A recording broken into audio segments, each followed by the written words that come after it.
Assalamu alaikum, students. Today we will discuss about ANOVA, the analysis of variance, and we have to take a start from clarifying our research question. Research always start with a research question, or research objective, or research hypothesis. Okay? So, major thing is the research question. So you have to identify what sort of research question you have. Okay? अब यहाँ पे problem क्या है कि हमने अगर जो मैं आपके साथ डेटा सेट सामने शेयर करने वाला हूँ वो है, मैंने लास्ट टाइम आपको बताया था कि हमने एक स्टडी की थी और जिसमें हम ये चेक करना चाहते थे कि बिजनेस के और एग्रीकल्चर के जो स्टूडेंट्स हैं उनके दरमियान में सेल्फ परसीव्ड एम्प्लॉयबिलिटी के हवाले से और साइकोलॉजिकल कैपिटल के हवाले से क्या फ़र्क है। सेल्फ परसीव्ड एम्प्लॉयबिलिटी वेरिएबल है जेको ॿुधाए थो ॿार जेके आहिनि उहो पंहिंजे पाण खे केतिरो इन मामले में कॉन्फिडेंस सम्झनि था after completing their studies they will be getting any employment or any job. Okay? So इन्हीं पर्सपेक्टिव में सेल्फ परसीव्ड एम्प्लॉयबिलिटी के साथ मेजर कयो हो ऐं साइकोलॉजिकल कैपिटल जे वेरिएबल के साथ मेजर कयो हो त इहो असां जेको आहे सो इहो ॾिठोसीं त उहो उन्हनि जे दरमियान में ॿारनि में कीअं फ़र्क़ु आहे जेको डेटा असां हुई उहा एग्रीकल्चर ऐं बिज़नेस जे दरमियान में हाणे एनोवा जीअं ॿुधायो त एनोवा असां उते अप्लाई कंदा आहियूं जॾहिं असां कुझु स्टडी वेरिएबल्स जे दरमियान में सैंपल्स जे मुख़्तलिफ़ ग्रुप्स जेके इंडिपेंडेंट ग्रुप्स आहिनि उन्हनि खे असां मेजर करणु चाहियूं था ऐं उहे जेके इंडिपेंडेंट ग्रुप जेके आहिनि उहे खां वधीक ॿिनि खां वधीक ग्रुप्स आहिनि टे या टे खां वधीक ग्रुप्स आहिनि त पोइ असां एनोवा जो यूज़ कंदा आहियूं। जीअं मिसाल जे तौर ते जनरल में ॿ ग्रुप हूंदा आहिनि मेल फीमेल असां one one independent sample t test कंदा आहियूं ऐं हिते असां वन वे एनोवा कंदा आहियूं जिते असांखे टे या टे खां मथे जेके ग्रुप आहिनि त असां मिसाल जे तौर ते असांजो जेको रिसर्च क्वेश्चन आहे is there any difference in university students level of self perceived employability based on their chosen field of study? Okay, so what we want to measure, we want to measure whether there is a question, there is a difference in the level of self perceived employability based on the field of study. So here field of study might be the agriculture and business and any other field. Okay, so we have basically three groups based on the field of study, agriculture, business, and third group was another field. So, what is the null hypothesis? The null hypothesis says that there is no any significant difference in university students' level of self-perceived employability based on their chosen field of study. So, here next जो है जब आप recent question अपना identify करते हैं उसके बाद आपने नल हाइपोथेसिस अपना आइडेंटिफाई किया और नल हाइपोथेसिस के बाद आप अपना कोई जो है वो जो अल्टरनेट हाइपोथेसिस है वो भी आइडेंटिफाई कर सकते हैं, लिख सकते हैं।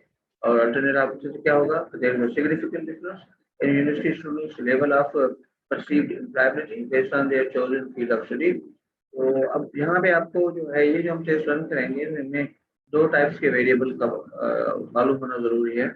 एक ये इंडिपेंडेंट वेरिएबल कौन सा है और आपका डिपेंडेंट वेरिएबल कौन सा है। तो यहाँ पर आपका जो इंडिपेंडेंट वेरिएबल है वो कौन सा है, वो जो जिसको आप चेक करना चाहते हैं या जिसके बिना में फर्क चेक करना चाहते हैं वो हमारा फील्ड ऑफ स्टडी। और डिपेंडेंट वेरिएबल कौन सा था? Self perceived employability.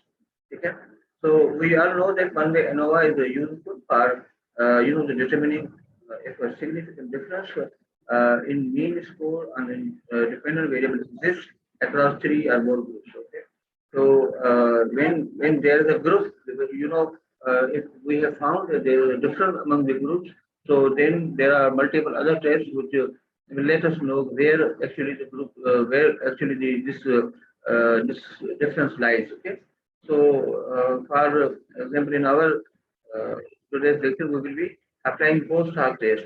It will determine where the difference exists. Okay? So how to perform, the SPSS or ANOVA and SPSS. So firstly, we have to open an ANOVA sheet. Then we have to click analyze, compare means and one way ANOVA, and then we have to put the data. So here we go with it.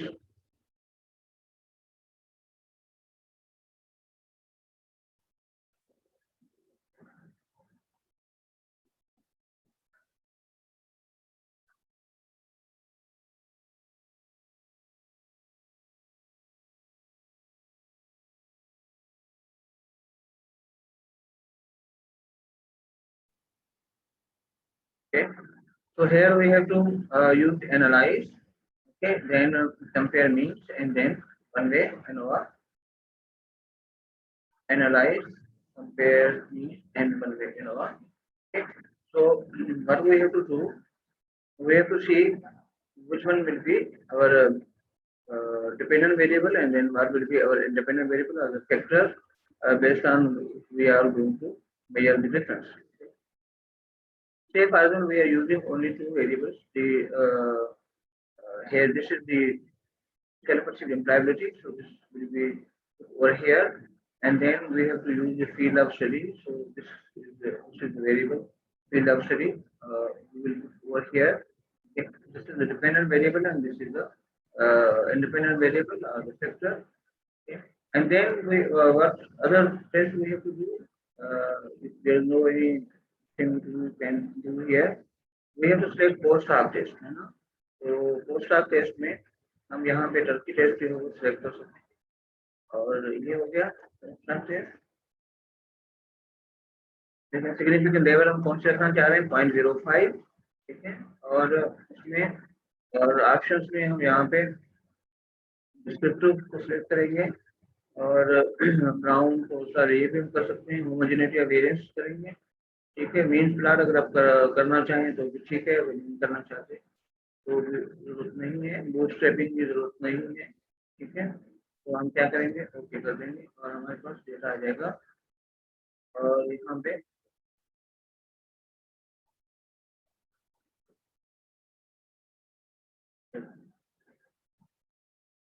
हम दोबारा इसको test को run करते हैं ताकि हमारे पास जो पहले से रन किए हुए चले जाए। यहाँ पे दोबारा देखते हैं, क्लास में कुछ करने की जरूरत नहीं है, तो क्लास में टर्की टेस्ट सेलेक्ट किया है, और उसके अलावा हमने क्या किया हुआ है, और यहाँ पे ये चीज है, ठीक है। और ऑप्शन में हमने ये डिस्क्रिप्टिव ये चीज है, और यहाँ पे आ गई, ठीक है। ये आपके पास आ गया डेटा, और इसका यहाँ पे आपको देखा होमोजेनिटी वेरिएंस भी आ गया, चीजें हमारे पास सिलेक्ट हुई हैं। डिस्क्रिप्टिव्स सबसे पहले हम देखेंगे, इसमें हम ये देखेंगे कि उनके मीन वेरिएबल क्या देखें, 3 ग्रुप हैं, बिजनेस, एग्रीकल्चर एंड अदर, ठीक है। और टोटल जो है हमारे 339 है। अदर के ग्रुप के 24 है, एग्रीकल्चर के 100 थे और बिजनेस के 215 थे, ठीक है। और अगर हम ये 24 को निकाल दें तो फिर हम इन दो ग्रुप्स के दरमियान में इंडिपेंडेंट सैंपल टेस्ट भी कर सकते हैं, और क्योंकि ये तीनों ग्रुप हम रखना चाह रहे थे तो हम जो है यहाँ पे इनको हमने इंडिपेंडेंट सैंपल टेस्ट किया है, वन वे एनोवा के जरिए किया है। जो डिस्क्रिप्टर्स हैं उसमें हमारे पास जो वैल्यू आती है वो mean, standard deviation, standard error, and उसके बाद 95% कॉन्फिडेंस इंटरवल फॉर मीन आ जाता है, ठीक है। और उसके अलावा मिनिमम मैक्सिमम भी आ जाता है। और टेस्ट ऑफ होमोजेनिटी और वेरिएंस में हमें ये चीज़ें देखनी है, क्या है हमारे पास जो है वो क्या है, सिग्निफिकेंट है या इनसिग्निफिकेंट है। और एनोवा हम देखते हैं कि एनोवा में क्या वैल्यू आ रही है, तो एनोवा की वैल्यू डिफरेंस जो है वो सिग्निफिकेंट है। ये भी robust test for accuracy of mean पे आ जाता है। पोस्ट ऑफ टेस्ट में हमने मल्टीपल कंपेरिजन कर लेते थे, ठीक है। तो मैंने यहाँ पे एक डॉक्यूमेंट आपकी सहूलत के लिए बनाया है, मैं यहाँ पे आपको बताऊँ कि यहाँ पे हमने कौन सी चीजें की हैं, कि यहाँ पे हमने डिस्क्रिप्टिव किया, होमोजेनिटी वेरिएंस टेस्ट किया, ब्राउन एंड को क्लिक किया, बेंच को, मिक्स प्लॉट को, और ये हमने केस एनालिसिस बाय किया, कंटिन्यू किया, टर्की टेस्ट को हमने सिलेक्ट किया यहाँ पे। तो अब यहाँ पे कुछ स्टेप्स हैं, ठीक है। ये जो प्रोसेस है तकरीबन 6 स्टेप्स में चलता है इसकी एनालिसिस का। तो फर्स्ट स्टेप जो है वो है check the sample information and note the descriptive statistics, ठीक है। तो अब यहाँ पे हमने जो करना था वो क्या था, फर्स्ट जो काम है हमारा वो है ये, ठीक है, जिसमें हमने ये डिस्क्रिप्टिव एनालिसिस को देखना है कि हमारा डिस्क्रिप्टिव एनालिसिस में मीन और स्टैंडर्ड डेविएशन और ये चीज़ें क्या हैं, और वो हमने नोट कर लेनी है, ठीक है। और उसके बाद डिस्क्राइब करेंगे, पहले जो हम टेबल बनाएंगे तो हम यहाँ पे इसको वो पहले काम को, ये पहला जो मरहला है इसमें हमने इनके मीन्स की वैल्यू जो है वो निकाल लेनी है, ठीक है। और टेबल्स के ऊपर भी हम आएंगे कि टेबल हम किस तरह बनाते हैं। उसके बाद जो सेकंड स्टेप है वो है to assess the homogeneity of variance देख रहे हैं आप, नजर आ रहा है आपको? होमोजेनिटी ऑफ वेरिएंस में हम क्या करते हैं? We have to look at the table of the test of homogeneity of variance and look at the level of significance by checking the significant value. Okay, if the value of significance is greater than 0.05, it means that there is no violation of homogeneity of variance. ठीक है, तो homogeneity of variance को check करने के लिए जो हमारे पास criteria है, वो ये हम देखना चाहते हैं कि हमारी जो वैल्यूज हैं इस टेस्ट की, वो हमारे पास आनी चाहिए 0.05 से ग्रेटर। ठीक है, अगर वो ग्रेटर है तो it means we can go ahead with this and there is no violation of the assumption of homogeneity of variance. In these results, test of homogeneity was found tenable as Levin's test, also less than this, and the p-value is greater than 0.05. So यहाँ पे हमने देखा कि हमारी जो ये जो है, आपने देखा कि जो हमारी बेस मीन्स के जो लेविन्स टेस्ट में, अगर हम यहाँ पे देखें कि ये वैल्यू हमारी जो है वो थी, और सिग्निफिकेंस वैल्यू जो है हमारी यहाँ पे आपको नजर आ रहा है, तो वो है 2.271. So it means it is greater than 0.05. So this is insignificant, or insignificant values of homogeneity of variance test show that there is no any violation of assumption of homogeneity of variance. So we can go ahead with the ANOVA test. Okay, ये हो गया second step. और third step में हम क्या करते हैं? We have to assess the significance level of ANOVA.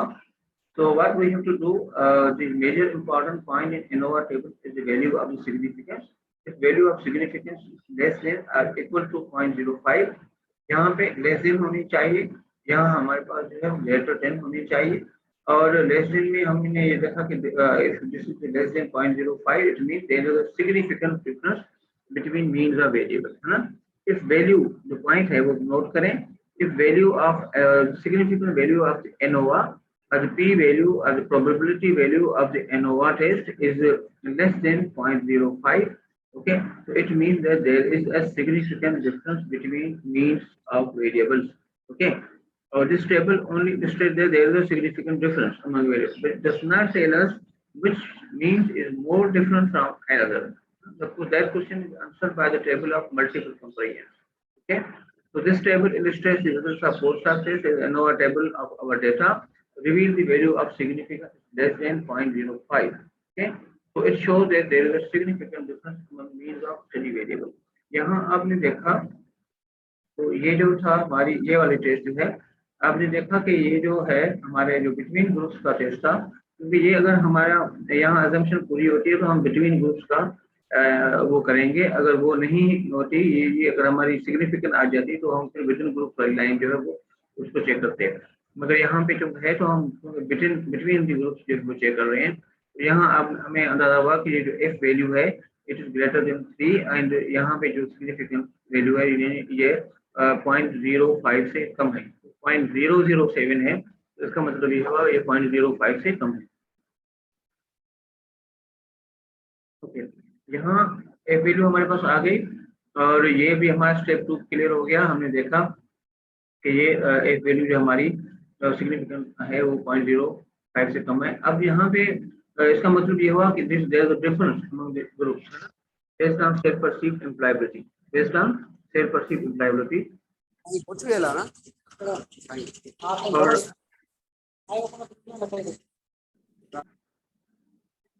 Okay, अब जब यहाँ पे डिफरेंस पता चल गया, तो अब यहाँ देखिए 3 ग्रुप थे।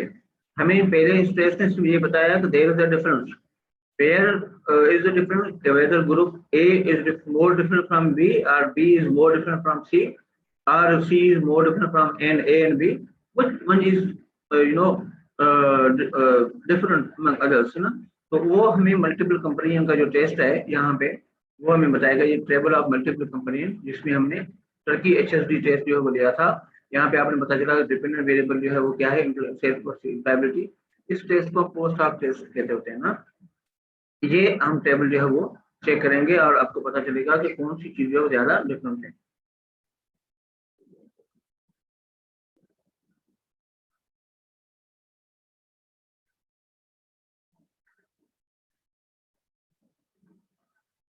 Okay, In this section, we have looked to multiple company table. This table check where we see there is a significant of overall ANOVA table. This table in which the results of post-hoc test, the table basically determines exactly where the difference lies among groups. In column of mean difference, mark of these asterisk marks indicate that two groups being tested are statistically significantly different from each other at the level of 0.05. ठीक है? So we have to compare the mean score of group. यहाँ पे हमने ये check करना होता है.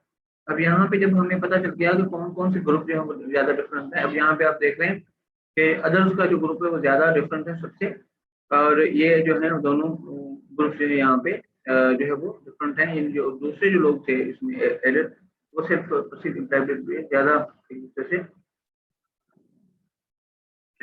Different है. यहाँ आप देख रहे हैं एस्टिक मार्क्स जो हैं और उनके आगे जो वैल्यूज हैं वो भी सिग्निफिकेंट है, लेस देन 0.05 आ रही है. ठीक है, तो इसमें अगर हम ये देखें दोनों ग्रुप को अगर हम बिजनेस में चेक करते हैं तो यहाँ पे आप ये देख रहे हैं कि ये जो डिफरेंस है किसमें है, वो इनका है, अदर्स का. ठीक है, तो सिर्फ ये जो वैल्यूज हैं जहाँ पे आपको नजर आ रहा है, यहाँ पे एस्टिक मार्क्स दिए हुए हैं और उनकी वैल्यू भी आप देखेंगे सिग्निफिकेंट वैल्यूज जो हैं वो भी 0.05 से कम होंगी और उनके जो है there will not be any zero between the lower and upper bound. Okay,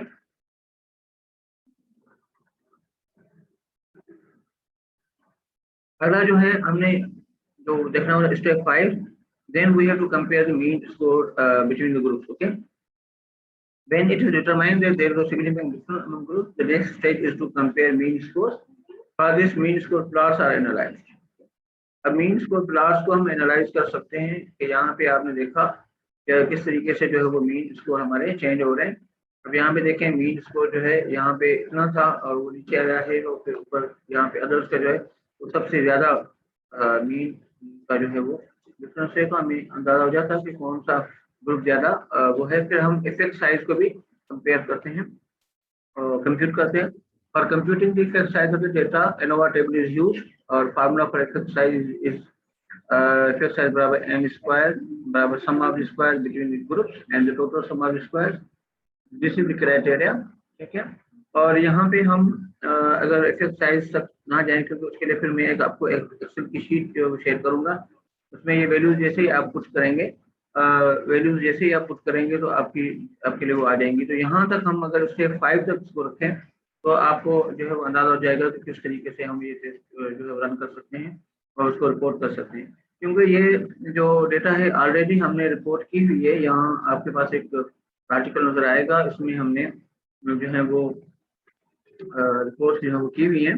तो आपने देखा कि ये पहला जो टेस्ट जो टेबल है इसमें हमने डिस्क्रिप्टिव और होमोजेनिटी ऑफ वेरिएंस और एनोवा के रिजल्ट जो है वो शो किए हैं.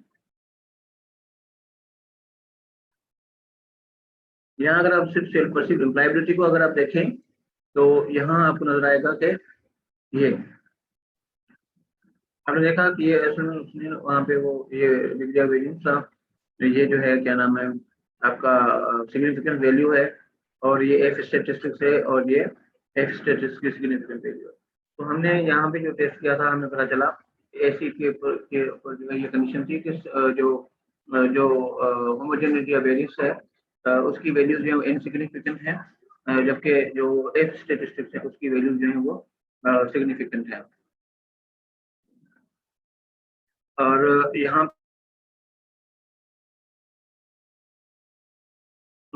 वो सिग्निफिकेंट थी, यहाँ पे ये टेबल आ गई. उसके बाद अगली टेबल है ये मल्टीपल कंपेरिजन की टेबल है. यहाँ हम इसको भी शो कर सकते हैं यहाँ पे. ठीक है, और मैं सारे टेस्ट आपको रन करके दिखाता हूँ. सेल्फ लाइब्रेरी पे अगर आप देखें तो ये सिर्फ इनके दरमियान में जो है वो फर्क आ रहा है. अनिया चंद्र अनिया ओके, तो इनके दरमियान में आपको पता है. तो अगर हम यहाँ पे चेक करेंगे सारी जो जितने भी वेरिएबल्स हैं इनके दरमियान में, तो यहाँ मैंने इनकी वो दी हुई है ना सारी डिस्क्रिप्शन दी हुई है और इसी को फील्ड ऑफ स्टडी के पर्सपेक्टिव में जो है वो देखना चाहते हैं क्या डिफरेंसेस थे. तो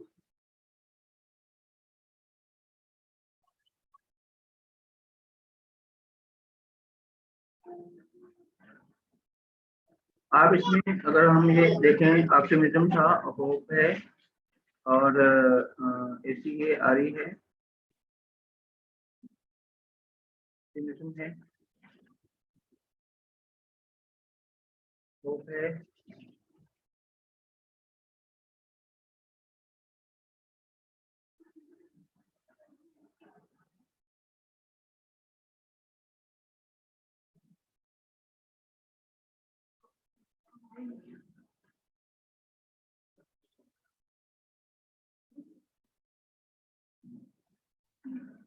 आपके विजन होप और